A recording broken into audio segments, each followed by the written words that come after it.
Gentlemen, let's broaden our minds. Lawrence?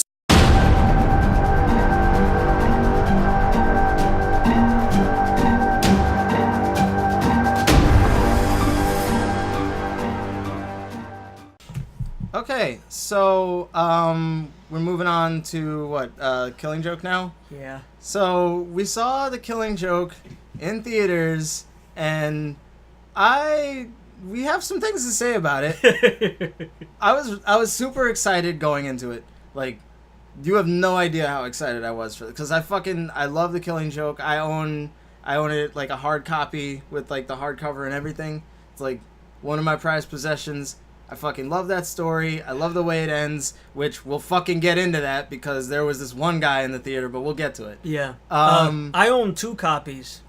Do you actually? Yeah. I thought you were joking. No, I'm not. I thought you were just being a shit because you do that shit all the time. No, It's I'm serious. I own 2 copies. Nice. Yeah, just in case one like gets lost, I have another one. So, okay, let's talk about the actual story first. Like, I mean, there's not really a whole lot to talk about, like, because if you're watching this review, chances are you've probably read The Killing Joke. Right. You know, you probably, I don't know if you've seen the movie yet, you know, the animated movie. I kind of, after seeing it, hope they don't ever try and do a live action version of it. No.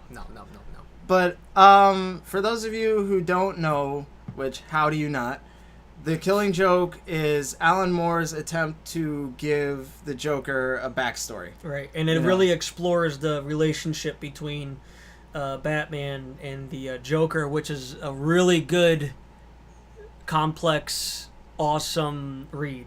Yeah, I mean, it's one of my favorite stories because, I mean, you know best. I love it when they actually get into the head of the Bat, you know?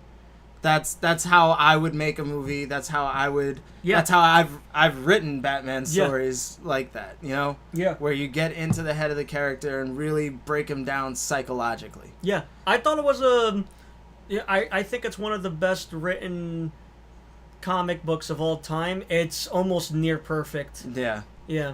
Okay, but we're here to talk about the movie. So, Xavier and I, you know, like Xavier said, we saw it in the movie theater. First of all, I just want to say right off the bat, I'm glad I saw it in the movie theater. Yep. I had a really good time.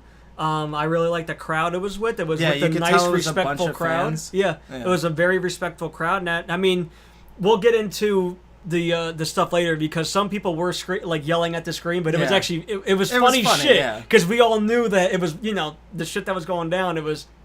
You had to react. Yeah. So, all right. So, one of the key complaints about The Killing Joke is that, well, in the original writing, Barbara Gordon is kind of just there to like service the story. Yeah. Because she's there to play the victim. Right. Yeah. Yeah. So, oh yeah. I don't know why I'm saying this now, but spoilers. Yeah. For both the comic and the movie. So the Joker basically shoots Barbara Gordon, Barbara Gordon takes Commissioner Gordon, and then he tries to show Batman that, like, see, anybody could be me if they just have one bad day, you know? Yeah. One bad day where everything just fucking goes wrong, everything goes to shit. You could take the nicest, you know, cleanest, greatest person on earth and put, you know, throw them through the fucking ringer, and on the other side they'll come out just like the Joker. Yeah. Yeah. And he stole that from the Punisher. Yeah. No, I'm kidding. He didn't steal it from the Punisher. It came the other way around. Don't you love it when I just sign off on your bullshit? It's like, no, man. He didn't really... Okay, so let's get into the movie. So basically, if they would have... kind of stuck to that more... I'm trying to think, because The Killing Joke is a really thin novel. Yeah. And it's nice and, you know, it's concise. It's concise, it gets to the point, it has a certain tone. Okay, so Bruce Timm was behind this. He's behind... The original creator of Batman the Animated Series. Yeah, one of the creators for that. And Justice League as well. Yeah, and this was... The screenplay was by Brian Azzarello. Mm-hmm. Who's a great comic book writer, by the way. He, excuse me. thought I was gonna puke. Sorry. So, wow, was that bad? Yeah. No. So, he wrote. I really highly recommend it to our Stuck in the Long Box listeners. The graphic novel just called Joker. Mm-hmm. He wrote that, and basically, it's through the eyes of a one of his henchmen named I think it was Johnny Frost or just Frost. Yeah. Really interesting concept. I was gonna say, I know who that is. It was just through him. Like, it was just through his eyes. So that's pretty cool. Yeah, he's a really good writer. So they really try to give Batgirl more a reason to be there. Yeah, other which is than fine. Just to be the victim. Which is fine. Here's the fucking issue. The execution sucked. Yeah. Because, and this is where things are going to kind of get a little muddled on our opinions, because I'm going to try not to get, like, too worked up about it, because honestly, I'm not the type of person that would give a shit any other time, but, like, these are fucking characters that I love. Yeah. So, like, I can't help but, like, feel passionately when they do something like this. Right. So, I know he said spoilers already, but we're gonna delve a little bit deeper into the actual story.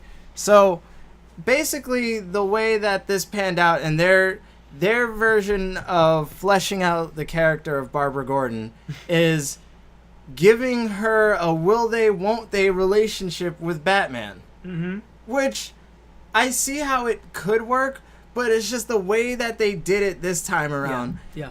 Because they gave her own nemesis, which was actually really cool. I like that. That's fine. You know, they and he was kind of an afterthought later on, but, like, I liked what they were doing there with, I can't remember his name, but essentially he was like, I kind of feel like he was what Suicide Squad's Joker should have been like.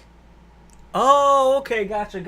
But yeah, I can see that. He had an obsession with Batgirl that got really fucked up at times. Like, there was one point where, like, you could see that, you could tell there were, like, hookers leaving his yacht. Yeah. And one of them hands him, like, a pillowcase that was cut out to look like Batgirl's mask. I actually like... That was cool. Yeah. I had, like, a good internal, like, laugh about that, but it's like, oh, that's kind of dark. Yeah, Ooh. I'm not a sick bastard, but I thought that was... I thought that was pretty well done. Yeah, I thought that was a well done idea to show how crazy this guy is. Yeah. Which is cool. And honestly... And it kind of gives, like, a good parallel between the first half of the story and the second half. Yeah.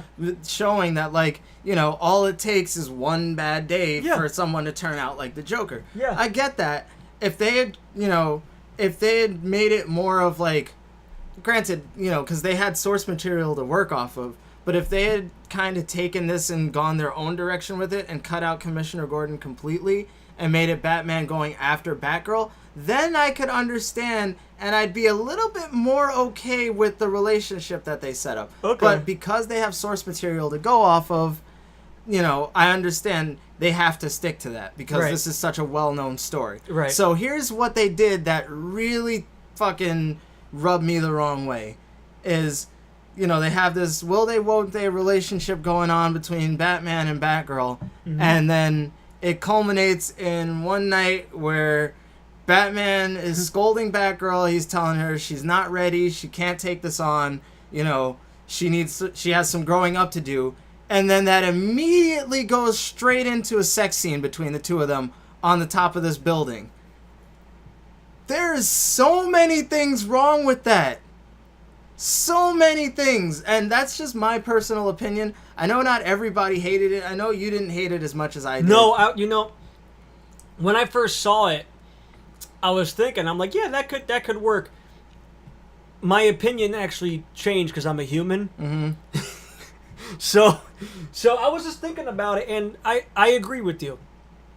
It just wasn't executed. I worded it wrong. I like the idea of them having a relationship. I don't care what, you know, people say, oh, it's a student teacher thing.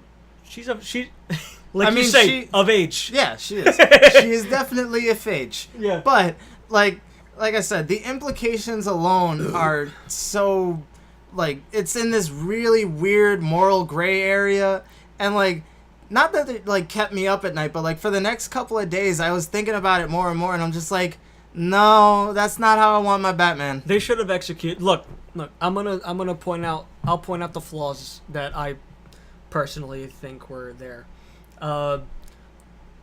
Batgirl is not clingy. Exactly. Batgirl's not clingy. I think Batman was a real fucking asshole to her. Yeah, like he was literally. She was trying to call him, and he would just ignore the calls. And then when he finally did pick up, he was like the angry boyfriend. What? Yeah. It felt out of character. Yeah. It really just felt out of character. And look, I get it. Like, I don't want to sound like a broken record, but I get it. They wanted to fluff it up to an hour and 10 minutes. Yeah. They wanted to add more character to the Batgirl character because, like we said, she didn't really have much to say in the original. Yeah, she writing. was just there to service the narrative. Exactly. So I look at it this way: if they would have executed the intro a bit better, you can have the relationship, but have. In a weird way, I would compare it to Catwoman's relationship with him. Like, kind of have like not a playful, but he can get intimidated here and there.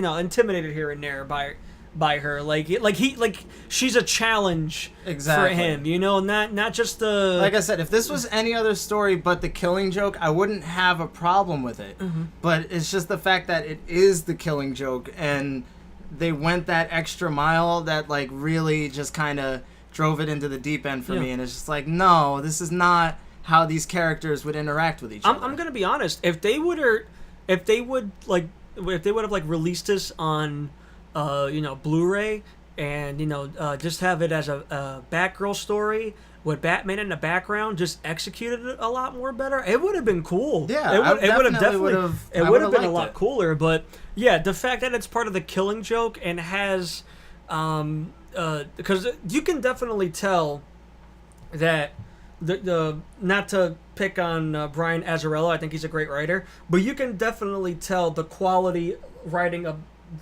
the Batgirl story compared to when it got to the Killing Joke. It felt like two different movies. Yeah. Two completely different movies. And the other thing I wanted to mention too is that I heard that Batgirl was going to get fleshed out, and I was excited for it, but I heard it was going to be a prologue. A prologue's 10 minutes. Yeah. This was 28, 29 minutes, Yeah. It felt a little, like, I'm not going to lie, I wasn't bored, but there was a point where I'm like, when are we going to get to the Killing Joke? To the nitty-gritty, Yeah. So, honestly, pretty much all of my complaints, for the most part, are on the first half of this movie. Uh-huh. Once it got into the real, like, Killing Joke part of it, it just fucking took flight. I was in. You know what's funny? Like I said, it felt like two completely different movies. As soon as you see, like, the rainfall, it was just like, okay, now we're getting to the Killing Joke. Yeah. And, I don't want to sound like I'm ripping this movie, or story, but I have to include the first 30 minutes because it's part of the movie. Yeah. So I have to include that. I can't, like, a lot of people are saying, oh, if you fast forward through the beginning and you get to the Killing Joke. No. But here's the thing. We saw it in the theater. We didn't have that We didn't option. have that. And not only that, it's part of it. It's part of that story. For us to review just the second half of the movie and completely ignore the first half would be... it's ridiculous. Yeah. You can't do that. Okay, so... I So don't know about you. Yeah, Mark Hamill and Kevin Conroy fucking perfect. Came back as the Joker and Batman respectively, knocked it out of the park, as they always do. Hearing Mark Hamill say the dialogue from The Killing Joke was like because I've read it a billion times. I felt like I was like reading it with him. Yeah. I was like, okay, here's like here it comes. I was like, okay, cool. And I was still getting goosebumps even though I know what was coming. Yeah, right? It was so great. Because he just gives that like raw Joker performance, He's and good. like he brings it on so many levels. Like you can tell that he's really like inside the mind of that character. Like it's not Mark Hamill anymore. That's the Joker speaking. Like when he speaks as the Joker, man, you don't see Mark Hamill or Luke Skywalker or fucking just he's the fucking Joker. That's the best. That's the best way to describe it. And I think that he aged with the character perfectly. Like, he can play different Jokers. That's what's great about him. And he still has the same voice, but it's just played differently. Like, he can do like the kooky, crazy, funny Joker, but he was not bringing that this time. Yeah. This time around, he brought the fucking crazy, like the straight up, like, not all there, like, fucking nuts Joker that, like, people are terrified of. Like, you know why people are scared of him in Gotham. The best way to describe it, it just popped up in my head, is the guy, John H. Benjamin, who voices Archer and who voices Bob's Burgers. Same voice, but it's very different characters. Exactly. Same voice, just two different characters. But as soon as it got to the Killing Joke stuff, with the flashbacks and the carnival stuff, and I thought it was great. I mean, it was basically page by page, but except for the singing number. Yeah, I was gonna say that kind of took me out of it for like a couple minutes, just because it was just like, what is this doing here? Yeah, but like. It's Joker-y. Yeah, I was gonna say, like, if you played the Arkham games, like, Joker always has a musical number and all of those. So it's like, it's a nice little nod to that, and Mark Hamill likes to have fun with it. So like, it didn't like bother me as much as like the first half, but it took me out of it for a minute because it was just like, this is weird. Yeah. But I would say for me, honestly though, that first half really does bring it down a lot. And I'm sorry we keep mentioning it, but it really did for me, because it kind of tainted the movie a little bit. It's honestly, this sad. One, like, I'm gonna give my rating, and then I want us to talk about the ending. Oh yeah. Yeah. So for me, honestly, as a whole, like, if I could rate just the second half, it would be like a 9. Or maybe an 8.5 because of the musical number. And then what about when you look at it as a whole, for me, this movie just hits middle of the road. I have to give it a 5. Holy shit. Yeah, honestly, as a whole, like, second part, 9.5. Mm-hmm. Son of a bitch. But god damn it. But the beginning, man, it drops it down to a 6. Yeah. It really, really does. Honestly. Oh, and the other thing, the little nitpick, I don't mean to be a fucking prick, but just a little nitpick. The animation, I appreciate that it's 2D. I felt like I was watching a long episode of Batman the animated series on the big screen. Because they brought back a bunch of the old voice actors outside of just Kevin Conroy and Mark Hamill. They also brought back Tara Strong to do the voice of Harley Quinn. Yeah. So like, it was cool to have those characters. Harley Quinn wasn't in this. I mean, not Harley Quinn. Barbara. Right. Sorry. Yeah. God, I was like, fucking Suicide Squad is really fucking me right now. Yeah. But my only little complaint. The animation was a bit choppy. I felt like times, it. Yeah. Like, I kind of wish that they had gone back to that old Bruce Timm style. Yeah. But like, I see why they didn't. They want. I think they got as close as they could have gotten. Yeah. With the graphic novel, but otherwise, 6. I give it a 6. I'd give it a 5, maybe a 5.5 if I'm being generous. I'd say. I'm like contradicting myself because I'm saying watch the second half, but I'm judging it by the whole movie. I don't know what to say. I guess watch it. Yeah, I mean, read the graphic novel. Yeah, I was gonna say, if you've never read The Killing Joke, by all means, go out and spend all of your money on it. It's worth it.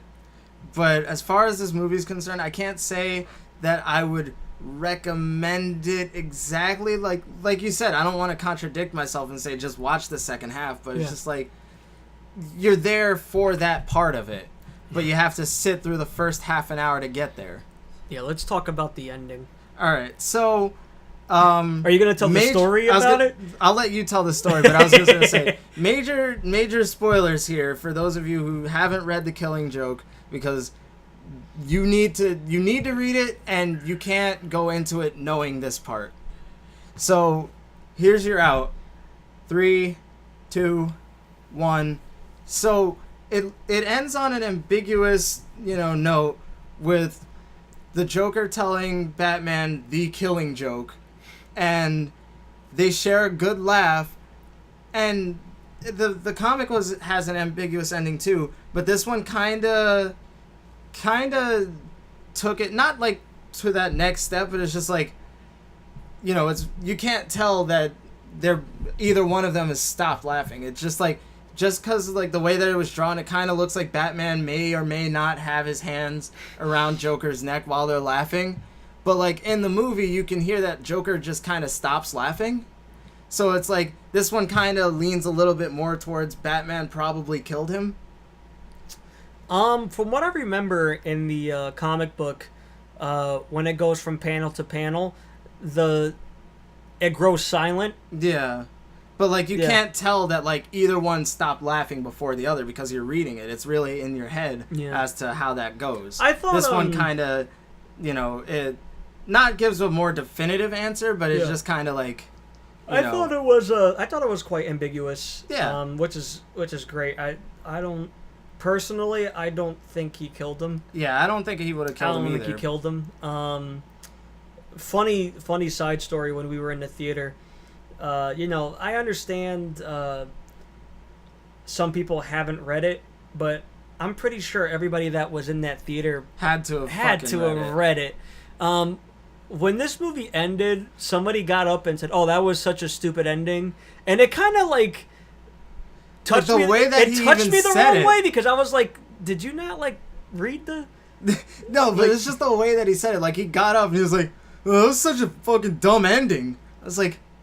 And I couldn't, because you know me, I have no filter when we're out in public. So, like, when he said that, I was just like, but you didn't read the comic, though? Like, come on, guy. Yeah. But, overall, man, I give it a 6. I give it a 6. So, I kind of want to say I was disappointed. Yeah. As a movie as a whole, like the shit they were gonna get, the shit they got right, they got right. Yeah. But the stuff that like they tacked onto it was just like, it was like a fucking weight around its fucking ankle, you know? Yeah. It's. I'm gonna say one of my stupid metaphors. It's kind of like hanging out with a girl that you really find attractive, and she has to bring her ugly friend. And on that note. Yeah.